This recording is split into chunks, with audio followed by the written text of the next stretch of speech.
आज हम हैं डॉक्टर आस्था मिश्रा जी के साथ। आस्था जी का ग्लैमर वीमेन फिटनेस क्लब के नाम से एक जिम और फिटनेस सेंटर है लखनऊ में, आईटी चौराहे पर। आपने 2017 में इसको शुरू किया था और बहुत अच्छा इसका रिस्पांस है। बहुत सारी लखनऊ की महिलाएं, लड़कियां यहाँ आती हैं सिर्फ महिलाओं के लिए, ये इसकी खास बात है। तो इस क्लब के बारे में बताने से पहले हम डॉक्टर साहब से कहेंगे कि वो थोड़ा सा अपने बारे में आप लोगों को बताएं, जिससे कि ये पता चल सके कि उन्होंने किस तरीके से इसको शुरू किया। डॉक्टर साहब, पहले तो बहुत बहुत स्वागत। आपने कैसे शुरू किया था और महिलाओं के जीवन में जो फिटनेस का महत्व है वो कैसे है?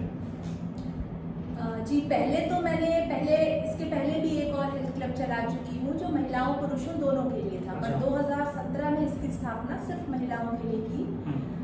मैं वैसे तो डॉक्टर हूँ, पर yoga, exercise, physiology, kick boxing और न्यूट्रिशन इन सब में सर्टिफाइड हूँ।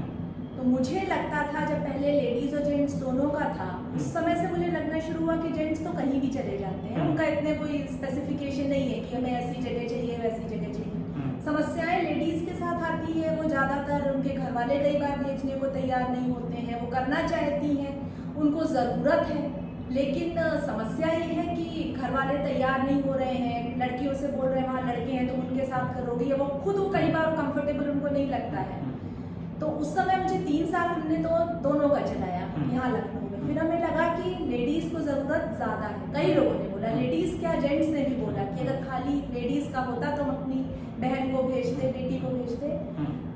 तो फिर ये हमने निर्णय ले लिया था 2016 में कि अब सिर्फ लेडीज़ के लिए खोलेंगे। ऐसी जगह हो जो उनके लिए इतनी कंफर्टेबल हो, जहाँ वो आराम से आके एक्सरसाइज कर सके, ट्रेनर भी लेडीज। अच्छा, हाँ, जहाँ पे सिर्फ ओनर भी लेडी है, ट्रेनर्स भी लेडीज है, मतलब एक सुरक्षा की भावना भी उनमें रहे। सुरक्षा की भावना रहे। मैं बेसिकली स्पोर्ट्स पर्सन हूँ, मुझे ऐसा कोई फर्क नहीं पड़ता है, आदमी औरत सबके साथ करती हूँ, स्विमिंग भी करती हूँ। लेकिन सबसे पहली जरूरत है ना कि इंसान पहुंचे तो पहले वो स्वास्थ्य लाभ तो करे, बाकी मानसिकता और सब चीजें वो बहुत बात की है, बहुत लंबी लड़ाई है, लेकिन फिलहाल वो पहुंच पाए ऐसा होना चाहिए।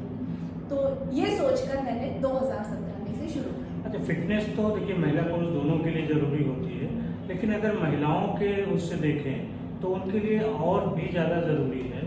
वो थोड़ा बताइए कि क्यों उनके लिए और ज़्यादा ज़रूरी है फिटनेस और हेल्दी रहना।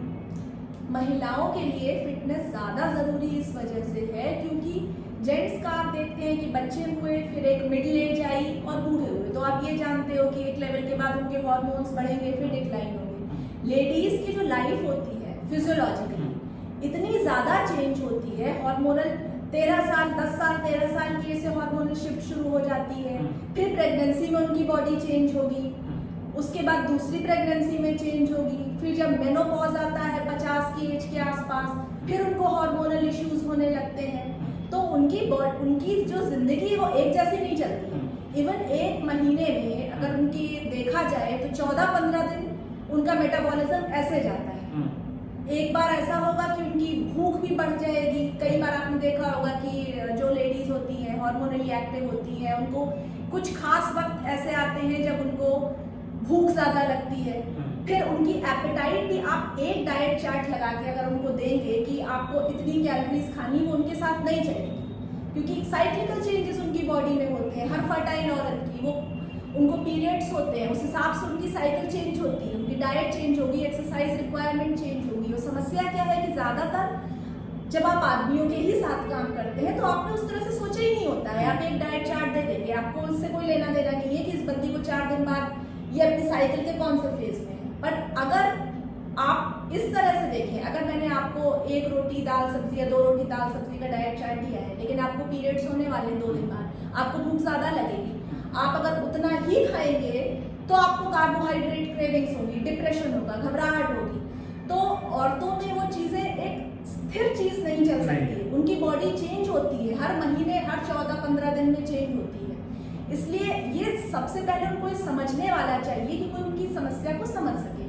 समझे और उस हिसाब से वैसा डाइट चार्ट, वैसी एक्सरसाइज उनको दे सके। प्रेगनेंसी में भी एक्सरसाइज हमेशा की जाती है, वो अलग बात है कि हम लोगों के यहाँ ज़्यादातर ये होता है कि सीढ़ियाँ में मत चढ़ो, दौड़ना, वेट ट्रेनिंग, योगा सब कुछ किया जाता है, कुछ भी मना नहीं है।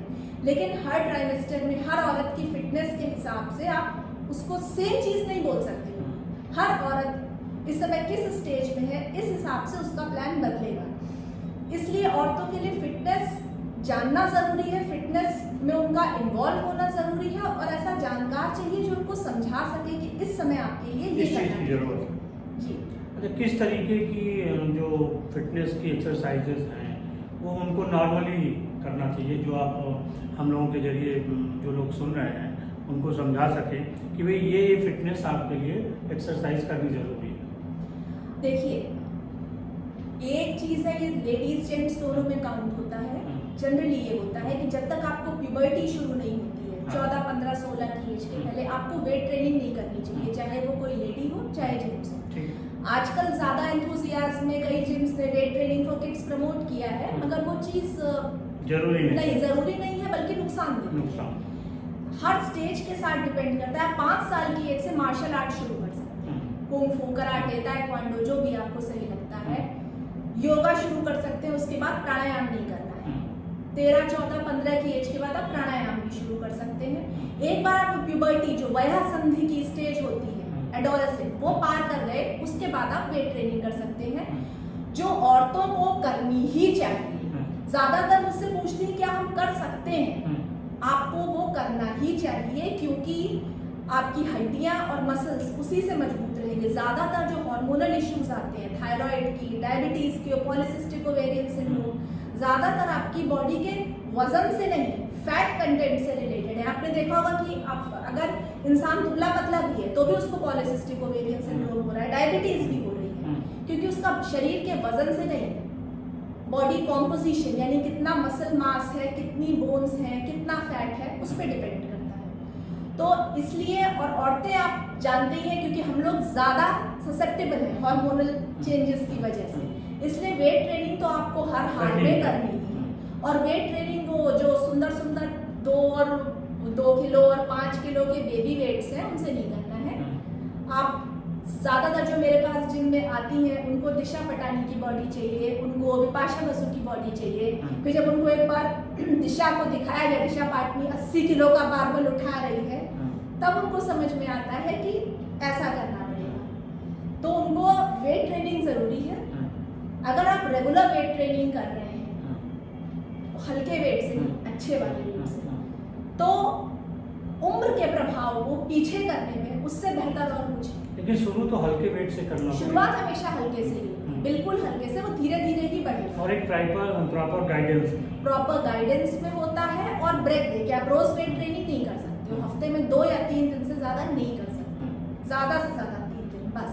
और क्या क्या ट्रेनिंग एक्सरसाइजेज हैं जो जरूरी है महिलाओं के लिए? योगा जरूरी है, जहाँ तक हो सके इससे उससे टीवी से देख के सीखने के बजाय योगा के 9 बहुत अच्छे स्कूल हैं भारत में जो मान्यता प्राप्त हैं।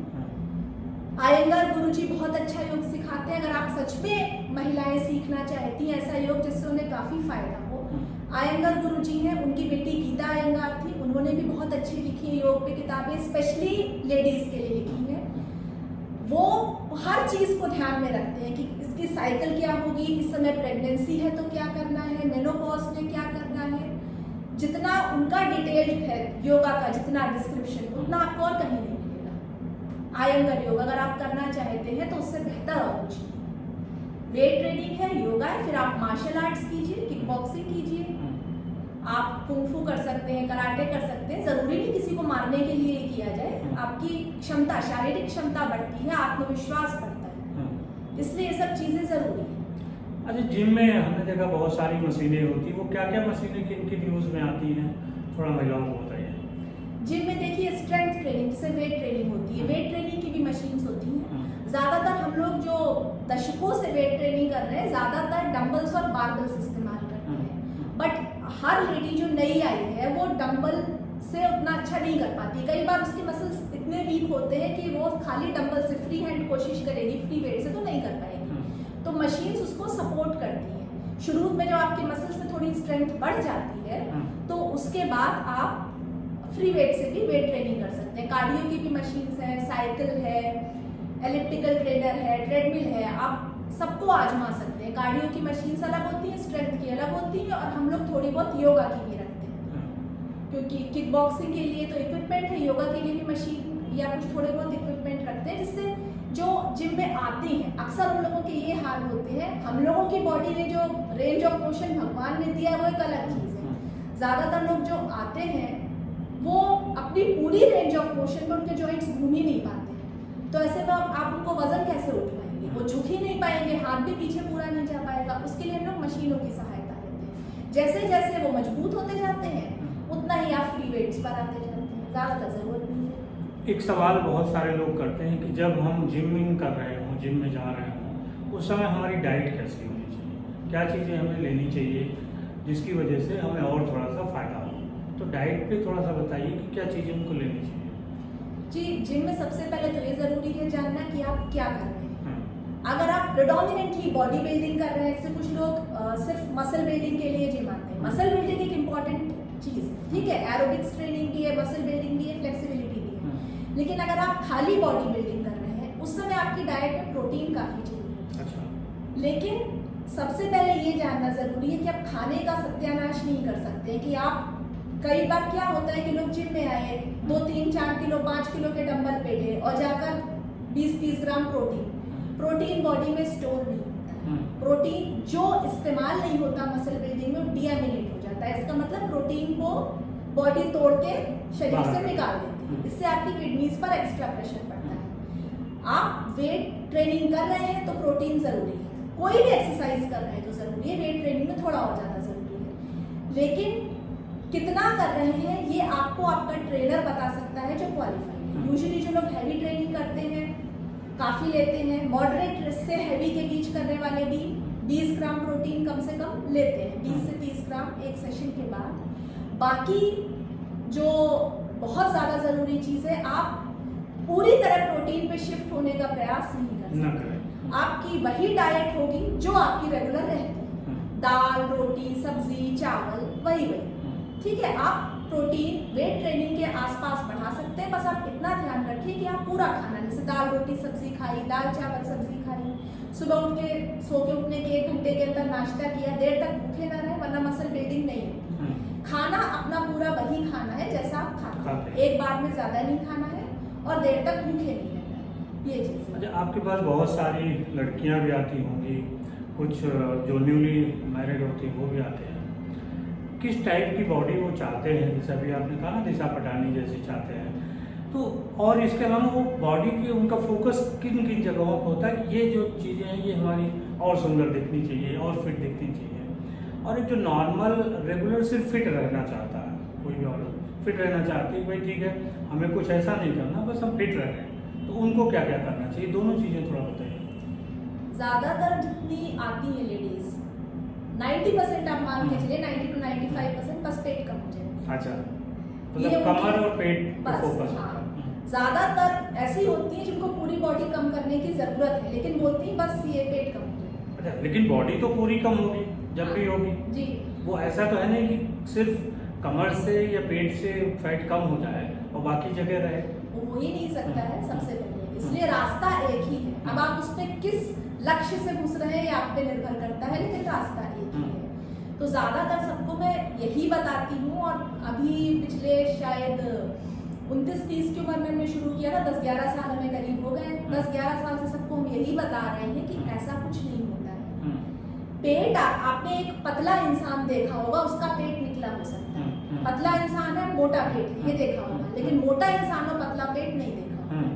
क्योंकि पेट जब आपका निकलता है, अगर आप योग वगैरह करते हैं तो देखा होगा कि ये वाला जो चक्र है जो पेट के आसपास का क्षेत्र है, ये आपकी ओवरऑल हेल्थ बताता है, सिर्फ पेट नहीं, आपका पूरा स्वास्थ्य कैसा है। क्योंकि अगर आपका हार्ट वीक है तो भी यहाँ पानी इकट्ठा होता है, लिवर वीक है तो भी इकट्ठा होता है, आपको हार्मोनल प्रॉब्लम है तो यहाँ फैट इकट्ठा होगा। तो जब तक आपकी पूरी बॉडी स्वस्थ नहीं होगी, खाली पेट का हम कुछ नहीं कर सकते, तो आपको पूरे शरीर की ट्रेनिंग करनी पड़ेगी। क्योंकि जब आप मसल बिल्डिंग करते हो, वेट ट्रेनिंग करते हो, कुछ भी आप काम कीजिए, आप दौड़ते हैं तो शरीर सबसे पहले यहाँ की चर्बी पिघलाता है। जो आफ्टर बर्न, जैसे आपने वेट ट्रेनिंग किया, जब लोअर बॉडी स्ट्रेंथ ट्रेनिंग करके है, कहने को पैरों की एक्सरसाइज है, लेकिन उसके 48 घंटे तक शरीर फैट बर्न करता है और फैट का स्टोर आपके यहाँ है। तो आप जो एक्सरसाइजेस को पेट कम करने के लिए नहीं कर रहे हैं, वही सबसे ज्यादा ये कम करते हैं। फिटनेस के जो सेंटर्स हैं या स्लिमिंग सेंटर्स के नाम से ज़्यादा जाने जाते हैं, बहुतों के विज्ञापन एडवर्टीजमेंट होते हैं, उनमें ये कहा जाता है कि 10 घंटे में इतना वजन कम हो जाएगा, 50 घंटे में इतना कम हो जाएगा। एक नया ट्रेंड देखने को आया है कि आपको खाना, सब कुछ खाना है, उसके बावजूद हम वजन कम कर देंगे। ये कई तरीके के मिथक अलग अलग है, क्या है, थोड़ा सा लोगों को समझाइए। देखिए, जहाँ जो आपने लास्ट चीज बोली उसको पहले कहूँगी, सब कुछ खाना है तो भी वजन कम हो जाएगा। हम लोग भी अपने क्लाइंट को सब कुछ खिलाते हैं, जंक फूड छोड़, जंक फूड वीकेंड के लिए। तो आप सब कुछ खा सकते हैं, लेकिन पैकेट के आइटम नहीं, मात्रा भी उसकी कम होती है। मात्रा उसकी, अगर उसके लिए भी आपको मेहनत नहीं करनी, अगर आप सुबह उठ के 1 घंटे के अंदर खा लें और हर 2 घंटे पे खाते रहे, तो आप अपने आप ज्यादा नहीं खाएंगे। जिस दिन आप ज्यादा एक्टिव होंगे उस दिन ज्यादा खाएंगे, जिस दिन कम एक्टिव होंगे उस दिन कम खाएंगे। और धीरे धीरे धीरे आप जितना अपनी बॉडी से ट्यून्ड होते जाते हैं, आपको ये बात समझ में आने लगती है। बस जंक फूड अलाउड नहीं है। दूसरी जो चीज आपने ये पूछी थी कि इतने घंटे में इतना कम कराएंगे, ज्यादातर जगह क्या होता है, आप वाटर वेट कम कराते हैं। अगर मैंने सारी एसी और सब बंद कर दिया और आपने पसीने पसीने में एक्सरसाइज की, आप वाटर वेट लूज करेंगे। आपके खाने से कार्बोहाइड्रेट रेस्ट्रिक्ट कर दी, वाटर वेट लूज करेंगे। आपने कई बार देखा होगा, लोग जो व्रत रखते हैं, खासतौर पर जिनको हार्मोन में प्रॉब्लम है, वो लेडीज शाम को उनको 1 किलो अपना वेट कम दिखने लगता है, क्योंकि वाटर वेट है, आपने खाया नहीं है। तो पानी का वेट भी आपने लूज कर दिया, आप अगले ही दिन खाएंगे और वो वेट पूरा फिर से आ जाएगा। अच्छा, इसीलिए देखा जाता है कि कई बार लोग जब जिमिंग करते हैं तो स्लिम हो जाते हैं और जैसे ही छोड़ते हैं वो वापस उसी जगह आ जाते हैं। जी, एक तो वाटर वेट लूज कराते हैं, दूसरी समस्या ये है कि आप क्रैश डाइटिंग कराते हैं। जब आप डाइटिंग करते हैं, मसल एक महंगी चीज है, शरीर को अपने मसल्स को मेंटेन करने के लिए ज्यादा खाना चाहिए, फैट मेंटेन करने के लिए नहीं चाहिए। तो जब आप डाइटिंग करने लगते हैं तो आपका मसल और फैट दोनों कम होते हैं, कैलोरी कम होगी तो आपका वजन कम होगा। लेकिन उसके बाद जब आप खाना शुरू करते हैं तो मसल नहीं आएगा, फिर जो आएगा वो फैट ही होगा। तो वापस गेन नहीं करते हैं, जितना लूज किया है, अगर 1 किलो लूज किया तो 1.5 किलो गेन करेंगे, क्योंकि बॉडी बिगड़ चुकी होती है। इसलिए क्रैश डाइटिंग करके आपने वेट लूज किया है तो आपकी स्थिति पुरानी स्थिति से ज्यादा बुरी होगी। एक चीज और जो आइडियल देखी जाती है, लोग कहते हैं कि हम कितनी देर एक्सरसाइज करें तो रिजल्ट दिखने लगेगा। क्या कोई आइडियल टाइम है कि 45 मिनट, 30 मिनट, कितना करना चाहिए? देखिए, किसी भी हालत में 1.5 घंटे से ज्यादा नहीं करना चाहिए स्ट्रेचिंग, क्योंकि उसके बाद हमारा शरीर, अनफॉर्चुनेटली समस्या ये है कि लोगों को सिर्फ खाओ तो आएगा और एक्सरसाइज करो तो जाएगा, इससे ज्यादा पता नहीं है। जब आप एक्सरसाइज शुरू करते हैं, ठीक है, 2 तरह के लोगों का बता रही हूँ। एक, जैसे आप मेरे जिम में दौड़ने आए, आपने जीवन में कभी डंबल नहीं उठाया, ठीक है, आप 30 मिनट तक दौड़े यहाँ पे, तो आपकी बॉडी शुरू के कुछ मिनट कार्बोहाइड्रेट यूज करेगी, मे बी 15-16 मिनट, उसके अगले 5-10-15 मिनट फैट यूज करेगी और उसके बाद प्रोटीन यूज करने लगेगी।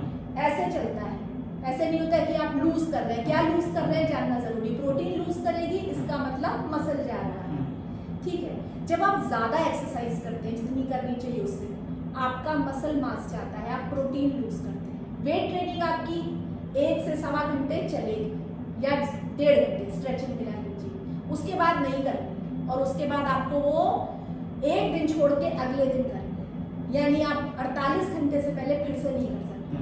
कार्डियो 30 से 40 मिनट से ज्यादा नहीं कर सकते। इसलिए नहीं कर सकते क्योंकि अगर आप वेट ट्रेनिंग नहीं कर रहे हैं, तो मैंने बोला 15 मिनट आप शुगर लूज करेंगे, कार्बोहाइड्रेट जो स्टोर है, फिर फैट।